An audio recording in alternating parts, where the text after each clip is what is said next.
Who... who are you? My name is Zuko.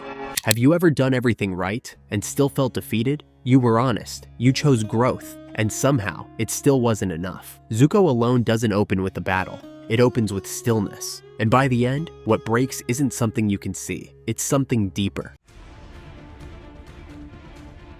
The episode starts with just Zuko, and the long, aching road ahead of him. No friends, no Iroh, no audience. His water's gone. He rides through a dry, cracked Earth Kingdom landscape, and his money's almost nothing. And for once, there's no war to fight, no mission to chase, just the weight of his own choices, and nowhere left to hide from them. This isn't the banished prince we've come to know. This is something smaller, rawer, a boy without a war to fight or a destiny to follow. And that's what makes it terrifying, because most of us aren't afraid of being alone. We're afraid of who we might be when there's no one left to perform for. And let's be honest, sometimes when the audience disappears and the mask comes off, what's underneath isn't some noble truth. It's anxiety. It's weird coping habits. It's you eating cereal over the sink at 1 a.m., wondering if your therapist is secretly disappointed in you. But hey, at least it's you, finally. But here's what I want you to know. If you're at that moment right now, standing in the quiet after your world has unraveled, you're not broken. You're not lost. You're just unmasked. And while that might feel terrifying, it's also the beginning. Zuko arrives in a dusty town, exhausted and starving. He doesn't ask for much, just food and water. But when a local child, Lee, throws an egg at a group of thuggish soldiers, Zuko stays silent. He protects the boy, quietly. He doesn't fight. He doesn't speak up. He just stands there, and still, he gets punished for it. The soldiers steal what little he has, because in a world ruled by fear, even neutrality is a threat. Silence is rebellion. And kindness? Kindness looks weak. That's Zuko's first defeat in this episode. Not a battle lost, a moment of restraint, met with cruelty. But Lee sees something else. He brings Zuko home, and for the first time in a long time, Zuko is treated not as a fugitive, not as a prince, not as a threat, but as a guest. And he doesn't know what to do with that. He helps around the farm. He eats dinner quietly. He teaches Lee to use dual swords. He doesn't even share his name.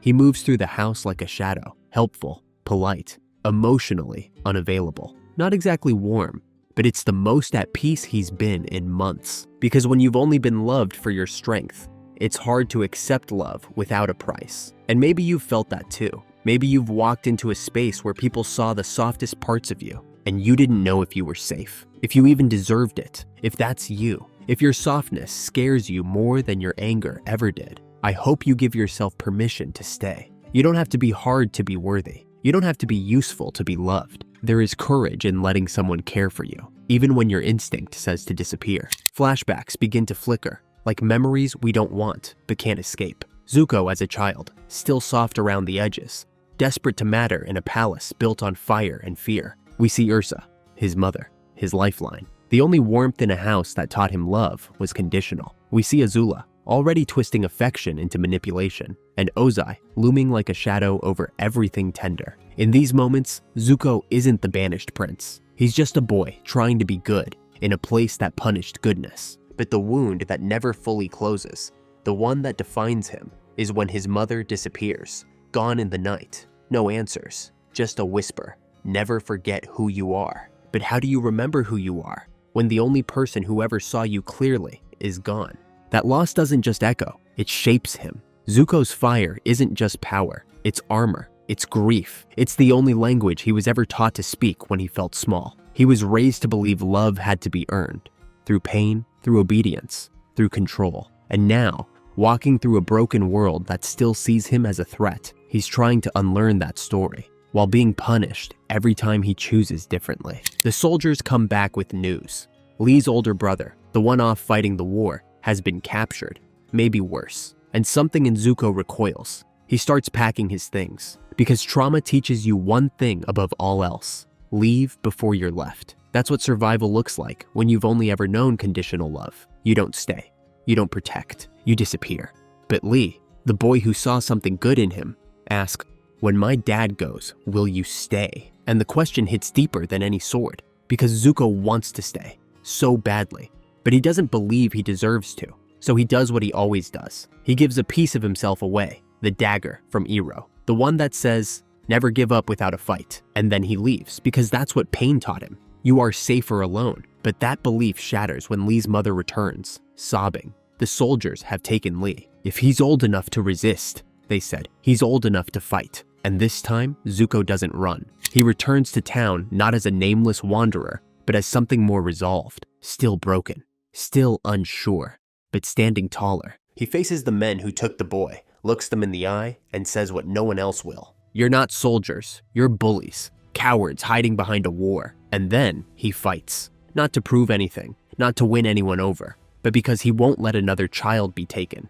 He uses his swords with precision, with control. But the leader, Gao, escalates, hurling stone after stone until Zuko is knocked to the ground, bloodied, winded, the crowd silent. Lee watches, terrified, and in that stillness, Zuko remembers her voice. Never forget who you are. He rises and he bends fire, not to conquer, not for pride, but to protect. And that's the heart of the episode. Not that Zuko wins, but that he chooses how to win. He takes the one thing that made the world fear him, his fire, and uses it with purpose, not power. And still, they recoil. Even Lee, the boy he risked everything for, screams, I hate you. Because here's the truth no one prepares us for. You can do everything right and still be rejected.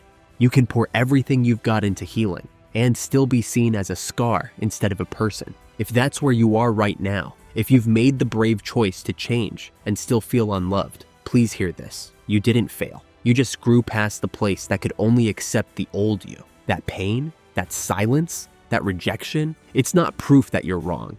It's proof that you were strong enough to evolve, even when no one asked you to. Zuko walks away alone, just like he arrived.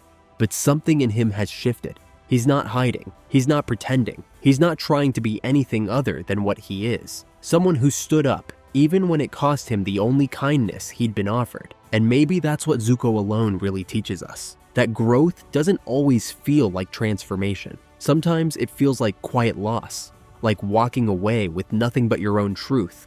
But that truth is sacred, not glamorous, not easy, but sacred. Growth doesn't come with a trophy. It comes with dark circles under your eyes, boundary-setting regrets, and a deep appreciation for tea and long walks where no one asks you how you're doing. Because real growth, it isn't loud. It's in the quiet decision to keep rising, even when the world still calls you broken. It's in showing up with softness, even when no one returns it. And honestly, growth doesn't come with a trophy, but it does come with better boundaries, fewer panic texts, and the ability to walk away without guilt, which should absolutely count for something. And remember, the path gets quieter before it gets clearer. You're not walking in circles. You're walking yourself home. And if you need someone on the road, we're right here with you. If this story felt like yours, if you've walked the path between the person you were and the person you're trying to become, like, subscribe.